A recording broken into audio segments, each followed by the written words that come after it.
ਦਿੱਲੀ ਸ਼ਰਾਬ ਘਪਲਾ ਮਾਮਲਾ ਯਾਨੀ ਕਿ ਆਬਕਾਰੀ ਨੀਤੀ ਘਪਲਾ ਮਾਮਲੇ ਦੇ ਵਿੱਚ 3 ਵਾਰ ਈਡੀ ਦੇ ਸੰਮਨ ਨੂੰ ਅਣਦੇਖਾ ਕਰ ਚੁੱਕੇ ਮੁੱਖ ਮੰਤਰੀ ਕੇਜਰੀਵਾਲ ਨੇ ਪ੍ਰੈਸ ਕਾਨਫਰੰਸ ਕੀਤੀ ਹੈ।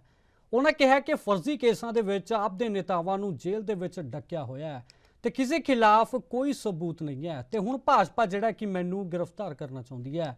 ਉਹਨਾਂ ਕਿਹਾ ਕਿ ਮੇਰੀ ਸਭ ਤੋਂ ਵੱਡੀ ਤਾਕਤ ਮੇਰੀ ਈਮਾਨਦਾਰੀ ਹੈ ਤੇ ਉੱਤੇ ਫਰਜ਼ੀ ਸੰਮਨ ਭੇਜ ਕੇ ਮੈਨੂੰ ਬਦਨਾਮ ਕਰਨਾ ਚਾਹੁੰਦੇ ਨੇ ਤੇ ਉੱਤੇ ਉਹਨਾਂ ਕਿਹਾ ਕਿ ਭਾਜਪਾ ਦਾ ਮਕਸਦ ਜਾਂਚ ਕਰਨਾ ਨਹੀਂ ਸਗੋਂ ਲੋਕ ਸਭਾ ਦੇ ਵਿੱਚ ਮੈਨੂੰ ਪ੍ਰਚਾਰ ਕਰਨ ਤੋਂ ਰੋਕਣਾ है। ਹੋਰ ਉਹਨਾਂ ਕੀ ਕੁਝ ਕਿਹਾ आओ जानते हैं। शराब घोटाला पिछले 2 साल से ये शब्द आपने कई बार सुना होगा। 2 साल से बीजेपी की सारी एजेंसीज कई रेड मार चुकी हैं, कई लोगों को गिरफ्तार कर चुकी हैं, लेकिन अभी तक एक भी पैसे का हेरफेर कहीं नहीं मिला, कहीं से एक भी पैसा नहीं मिला। अगर भ्रष्टाचार वाकई हुआ है तो इतने करोड़ों रुपए गए कहां? क्या सारा पैसा हवा में गायब हो गया? सच्चाई यह है कि किसी तरह का कोई भ्रष्टाचार हुआ ही नहीं। अगर होता तो पैसा भी मिलता। ऐसे फर्जी केस में आम आदमी पार्टी के कई नेताओं को इन्होंने अभी तक जेल में रखा हुआ है। किसी के भी खिलाफ कोई सबूत नहीं है, कुछ साबित नहीं हो रहा, खुलेआम गुंडागर्दी चल रही है, किसी को भी पकड़ के जेल में डाल दो। अब बीजेपी मुझे गिरफ्तार करना चाहती है। मेरी सबसे बड़ी संपत्ति, मेरी सबसे बड़ी ताकत मेरी ईमानदारी है। झूठे आरोप लगा के, फर्जी सम्मन भेज के ये मुझे बदनाम करना चाहते हैं, मेरी ईमानदारी पे चोट करना चाहते हैं। इन्होंने मुझे सम्मन भेजे हैं। मेरे वकीलों ने मुझे बताया कि ये सम्मन गैर कानूनी है। क्यों गैर कानूनी है?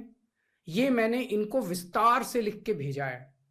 मैंने बताया है कि उनके सम्मन कैसे गैर कानूनी है, लेकिन उन्होंने मेरी एक भी बात का जवाब नहीं दिया।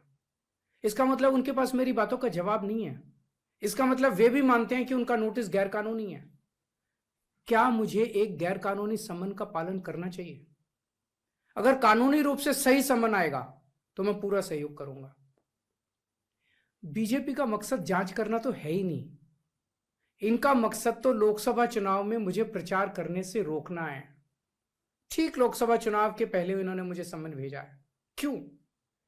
इस जांच को चलते 2 साल हो गए, अभी ठीक लोकसभा चुनाव के पहले मुझे क्यों बुलाया जा रहा है? पहले क्यों नहीं बुलाया?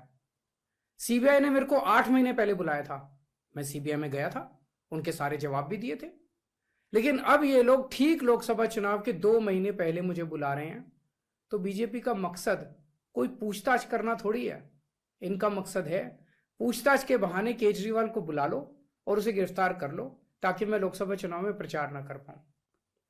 आज बीजेपी भ्रष्टाचारियों को नहीं पकड़ रही, बल्कि खुलेआम ईडी और सीबीआई का इस्तेमाल करके दूसरी पार्टियों के नेताओं को तोड़ के बीजेपी में शामिल करवाने का काम किया जा रहा है। एक नहीं, 2 नहीं, कितने उदाहरण हैं जहां किसी पार्टी के नेता के खिलाफ ईडीआई सीबीआई के मामले चल रहे थे या उन पे गंभीर आरोप लगे हुए थे।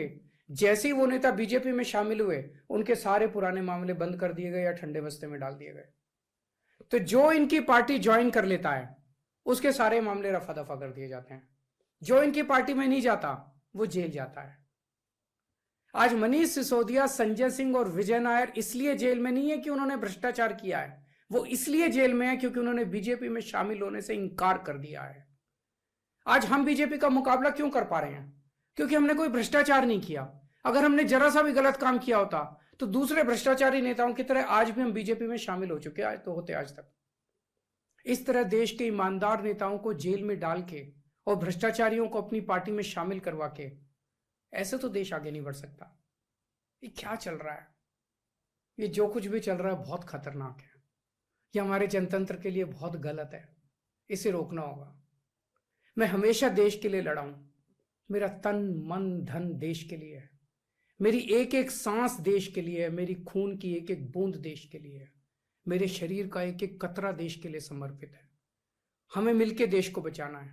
मैं पूरी जी जान से इनके खिलाफ लड़ रहा हूं। आपका साथ चाहिए।